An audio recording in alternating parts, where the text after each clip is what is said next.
पहली बात तो ये कि अब मुझको ऐसा लगता है कि गाबा फोर्ट्रेस ऑस्ट्रेलिया के लिए तो कहा जाना बंद कर देना चाहिए, या फिर ऑस्ट्रेलिया को अब इस बात का ध्यान रखना चाहिए कि भाई जो भी विजिटिंग टीम है उसको उनको एटलीस्ट एडिलेड में तो नहीं खिलाना है।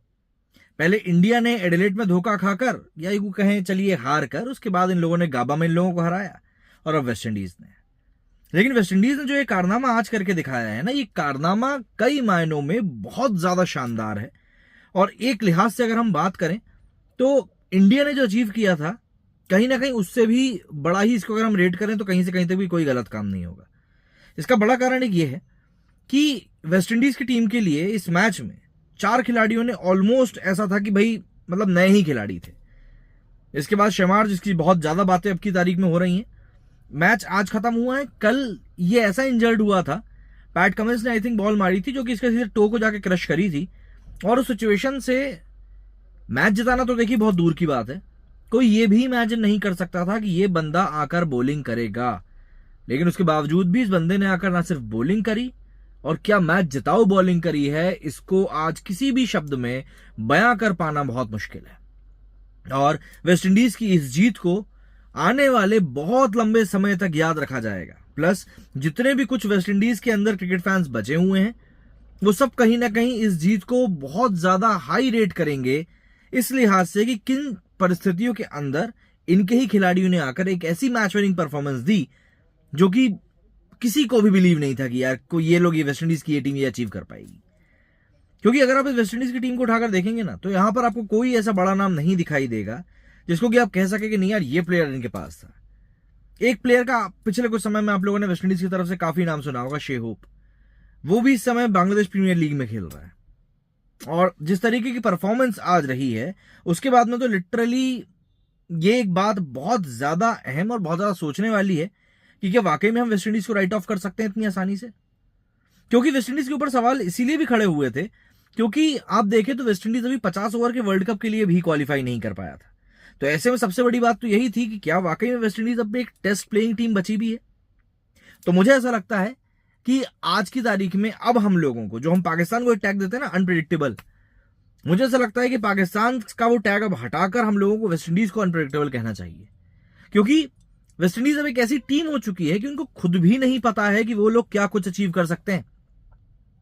ऑस्ट्रेलिया को गाबा में जाकर हराना ये लिटरली एक बहुत ही अनमैचेबल अचीवमेंट है जो कि इस समय वेस्ट इंडीज की टीम ने अर्न किया है।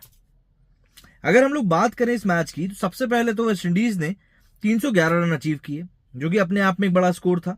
और ये बड़ा स्कोर इसीलिए भी था क्योंकि जैसा कि इनके खुद के कप्तान ने कहा है, मैं आपको ये चीज बताना चाहूंगा, इनके कप्तान ने एक बहुत बड़ी बात कही जो कि कई मायनों में आपको लगेगा कि यार वाकई में मोटिवेशन आपको ढूंढने के लिए कहीं जाने की जरूरत नहीं है। आपके आसपास जो बस चीजें चल रही हैं, जो कुछ भी सर्कमस्टेंसेस आपके आसपास बने हुए हैं, आप वहां से भी मोटिवेशन को ढूंढ सकते हो। क्योंकि यहां पर भी वही हुआ है।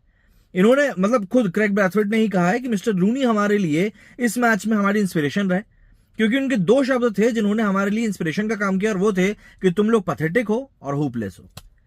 उसके बस यही 2 शब्द थे, और हम लोग बस ये चाहते थे कि हम दुनिया को कैसे भी करके बता दें कि हम लोग कुछ भी हो सकते हैं, लेकिन पैथेटिक और होपलेस तो बिल्कुल भी नहीं हो सकते। मतलब हम लोग बात करते हैं कि यार मोटिवेशन कैसे आएगा, इंस्पिरेशन कैसे आएगी, और फिर जब हम स्पोर्ट्स वर्ल्ड की तरफ जाते हैं तब हम लोगों को इस तरह के कुछ मोटिवेशंस मिलते हैं। और ये जो मोटिवेशन है ना, ये मोटिवेशन ऐसे हैं जो कि आपको किसी भी पॉइंट से, किन्हीं भी परिस्थितियों से उठाकर आपको बता सकते हैं कि भाई तेरे बस का है, तू कर लेगा। शेमार जोसेफ की अगर हम लोग बात करें तो कल इसका पैर टूटने के बाद में, वो फिंगर टो टूटने के बाद में, पैर के टो टूटने के बाद में बहुत सारी खबरें आई थी कि यार ये तो अब खेल ही नहीं पाएगा, बॉलिंग ही नहीं कर पाएगा। लेकिन उसके बाद आज जो परफॉर्मेंस इसने दी है उसके बारे में आप कोई कमेंट कर ही नहीं सकते। उस बंदे ने जिस तरीके से बॉलिंग करी, बहुत बहुत बहुत ज्यादा शानदार बॉलिंग थी। बस सेकेंड इनिंग में ऑस्ट्रेलिया के लिए एक चीज अच्छी हुई कि जैसे तैसे आज जाकर स्टीवन स्मिथ जो था वो थोड़ा बहुत खेल पाया, और जो ये स्कोर आज अचीव किया ना ऑस्ट्रेलिया ने 207 रनों का। अच्छा, टारगेट कितना था ये आपको पता है? मात्र 216 रन का टारगेट था, और ऐसे में ऑस्ट्रेलिया 8 रन से हारा है, वो भी एक टेस्ट मैच, क्योंकि वेस्ट इंडीज ने विकेट निकाले। टेस्ट मैच आप एक ही तरीके से जीत सकते हो, विकेट लेकर, और वो अभी इंग्लैंड वाले भी कर रहे हैं, हम देख ही रहे हैं। अभी जब मैं ये वीडियो बना रहा हूं तो इंडिया ऑलमोस्ट हार की कगार पर है। अब देखते हैं क्या होता है, इसलिए अभी मैं कुछ बोल नहीं रहा हूं। 7 विकेट ऑलरेडी गिर चुके हैं जब मैं आप ये वीडियो बना रहा हूं, बाय द वे, है ना। स्टीवन स्मिथ वार्नर के जाने के बाद में एज एन ओपनर प्रमोट किए गए थे, बट तब से ही वो बंदा परफॉर्म नहीं कर रहा था। तो ऐसे में आज सेकंड इनिंग में बंदे ने 91 रन बनाए, मतलब कि इन्होंने जो 200 रन बनाए हैं उसमें से 90 रन अकेले स्टीवन स्मिथ के। अब स्टीवन स्मिथ का साथ देने के लिए इस बार ख्वाजा भी नहीं बचा। ख्वाजा भी 17 बॉल में 10 रन बनाकर जल्दी आउट हो गया। इसके अलावा लविशेन ने भी मात्र 5 ही रन बनाए। कैमरन ग्रीन ने जरूर थोड़ा बहुत साथ दिया, 42 रन बनाए, लेकिन इसके अलावा कोई ऐसा प्लेयर नहीं था जो कि इस तरीके से खेल के गया हो कि हाँ यार मैं कंट्रीब्यूट करूंगा। स्टार्क ने जरूर बल्ला घुमाया, 14 बॉलों के ऊपर 21 रन बनाए, 4 चौके जमाए, बट बात वही आ जाती है कि आप सिर्फ एक खिलाड़ी के 15-20 के कंट्रीब्यूशन से कुछ नहीं होगा ना भाई। क्रिकेट एक टीम का गेम है जहां पर कि 11 खिलाड़ी मिलकर खेलते हैं, उनको मिलकर एक दूसरे के लिए परफॉर्म करना पड़ता है, तब कहीं जाकर वो लोग इस सिचुएशन में आते हैं कि हाँ अब एक हम लोग अच्छी परफॉर्मेंस दे सकते हैं। बट यहां पर ऑस्ट्रेलिया कहीं ना कहीं वही एक चीज कलेक्टिव तौर पर देने पे चूक गया बहुत बुरी तरीके से। अब ऐसे में हुआ ये कि इस मैच में ऑस्ट्रेलिया को 15 रन एक्स्ट्रा के भी मिले। मतलब अगर आप 207 में 15 रन और हटा दें तो आप खुद ही सोच लो कि इन बेचारों की आज के मैच में क्या गत हुई है। बहुत बहुत शानदार जीत है ये वेस्ट इंडीज की, और ऐसी जीत है जो कि आने वाले एक लंबे समय तक, मैं बार बार इस चीज को कह रहा हूं कि आने वाले एक लंबे समय तक वेस्ट इंडीज के खिलाड़ी, वेस्ट इंडीज के जो क्रिकेट के प्रशंसक हैं, वो सब के सब इस जीत को बिल्कुल अपने दिलो दिमाग में बसा कर रखेंगे और याद रखेंगे।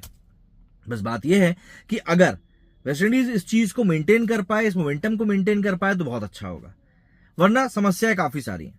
दूसरी चीज एक और आपसे मेंशन करना चाहूंगा मैं, वेस्ट इंडीज की जो सेकंड इनिंग रही थी वो भी काफी ज्यादा इंटरेस्टिंग रही थी, क्योंकि जब इन्होंने 311 रन बनाए तो उसके बाद में फर्स्ट इनिंग में अगर आपको याद हो तो ऑस्ट्रेलिया ने 9 विकेट पे अपनी इनिंग को डिक्लेयर किया था, क्योंकि उनके पास दिन के कुछ ओवर बचे थे, 10 या 12 ओवर कुछ बचे थे, एंड वो ये जानते थे कि हम लोग शायद उतना स्कोर बना नहीं पाएंगे। और ये ऑस्ट्रेलिया इंडिया के साथ भी कर चुका है।